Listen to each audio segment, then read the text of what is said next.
안녕하십니까. 생존 매뉴얼 그 두 번째 시간입니다. 지난 시간에는 일상생활에서 재난을 대비하기 위한 8가지 수칙을 살펴보면서 선제적인 사고 예방 대처가 각종 사고로부터 나를 지키는 가장 중요한 사항임을 공유하는 시간을 가졌습니다. 이번 시간에는 공지 드린 바와 같이 학교 및 가정의 어린이의 사고 및 각종 범죄 대처법 중 어린이 교통 및 통학버스 안전사고에 대해 살펴보도록 하겠습니다. 어린이는 위험한 상황에 대한 인식과 대처 능력이 부족해서 안전사고에 취약한 계층입니다. 어린이가 안전하고 건강하게 성장하는 토대를 만드는 것은 우리 모두의 책임입니다. 정부는 2003년 어린이 안전 원년을 선포한 후 어린이 안전 종합대책을 수립하고 적극적으로 수행하여 어린이 안전사고에 큰 노력을 기울이고 있지만 선진국과 비교해서는 아동 안전사고 발생률은 높은 편이며 특히 교통사고 발생률이 매우 높은 상황입니다. 어린이는 언제 어디서나 교통안전사고의 위험에 노출되어 있으며 특히 학교와 주택가의 어린이 보호구역에서 발생하는 안전사고의 건수가 해마다 증가 추세에 있습니다. 또한 유치원과 학원 차량 등 어린이 통학버스 이용 시 발생하는 통학버스 안전사고는 운전자와 인솔자의 부주의가 원인인 경우가 대부분이므로 각별한 주의를 요합니다.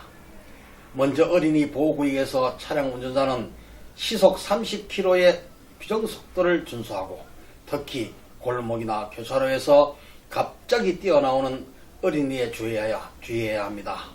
보행 중 어린이 교통사고의 80%에서 90% 이상이 갑자기 뛰어들어 생기는 사고입니다. 길을 건널 때나 찻길로 나갈 때는 항상 우선 정지한 후 차가 오는지 좌우를 살핀 다음 건너게 하는 교육이 필요합니다. 어린이의 행동 특성에 대해서 살펴보면 첫째, 어린이는 자동차 및 움직이는 사물의 거리와 속도에 대한 인식 능력이 취약합니다. 둘째, 어린이는 시청각적 정보에 대한 순간 판단력과 활용 능력이 성인보다 취약합니다. 셋째, 어린이는 성인에 비해 모험심이 강하고 안전의식이 취약합니다. 운전자와 어린이의 안전교육을 담당하는 가족, 선생님 등은 어린이 행동 특성을 이해하고 안전을 위해 필히 어린이들의 숙지하고 실천할 수 있도록 반복 교육을 시켜야 합니다. 다음으로 통학버스 성하차 시 점검해야 할 안전 부분에 대해 말씀드리겠습니다. 통학버스를 타기 위해 어린이가 길을 건널 때에는 인솔자가 무단 횡단의 위험이나 반대편 차량의 위험으로부터 안전하게 성차하도록 유도해야 하며 성차 시에는 한 줄로 천천히 타도록 지도하여야 합니다. 성차 후에는 안전벨트 착용 유무를 점검하고 운행 중 어린이가 창문 밖으로 손이나 머리를 내미는 돌발 행동을 하지 않도록 교육하여야 합니다.